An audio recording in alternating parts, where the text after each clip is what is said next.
All right, let's get also another view, and joining us now is Jodie Gunzberg, who's Global Head Commodities and S&P Dow Jones, and joins us on the show with her take on all of that space.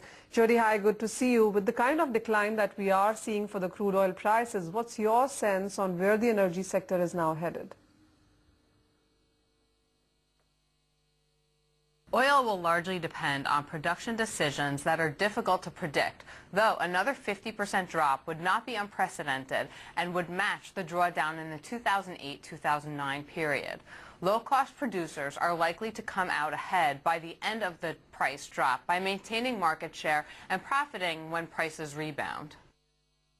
Jodie, the initial decline in crude was rejoiced by most of the consumer countries, but as we see a complete meltdown coming in, is it not bothering just the producer but the consumers also, and how would you sum this reaction up? The impact of low oil prices may help the performance of other commodities from both oil importing and exporting countries. In oil importing countries, the oil drop acts as a tax break for the consumer that can help GDP growth. On the other hand, countries that produce oil may be hurt by the price drop, so may produce less of other commodities. For example, Brazil may produce less sugar and coffee, driving those prices up. Jodie, 2014 ended as a weak year for commodities as an asset class. What's your sense now going forward for 2015? Do you think it's a good time to go bargain hunting?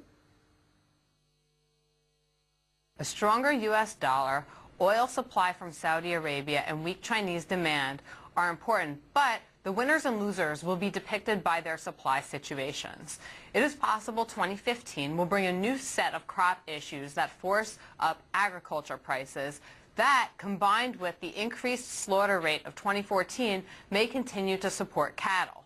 Metals will depend on choices of miners and exporting countries, where copper and nickel are the most sensitive.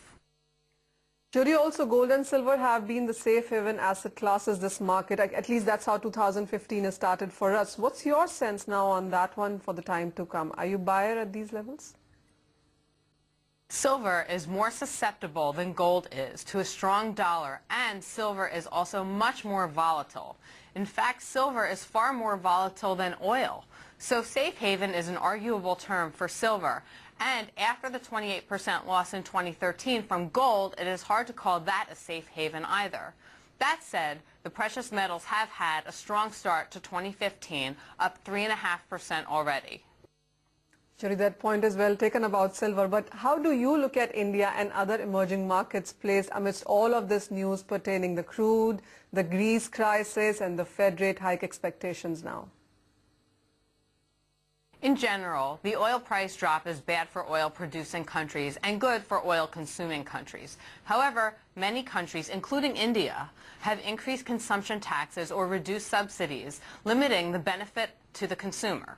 Also, the strength of the dollar has dampened the savings in many local retail markets, so it may not boost India's economy proportionally to the macro factors. Fair point that. All right, Jodie, we will let you go at that. Thank you so much with your views on all of that commodity space.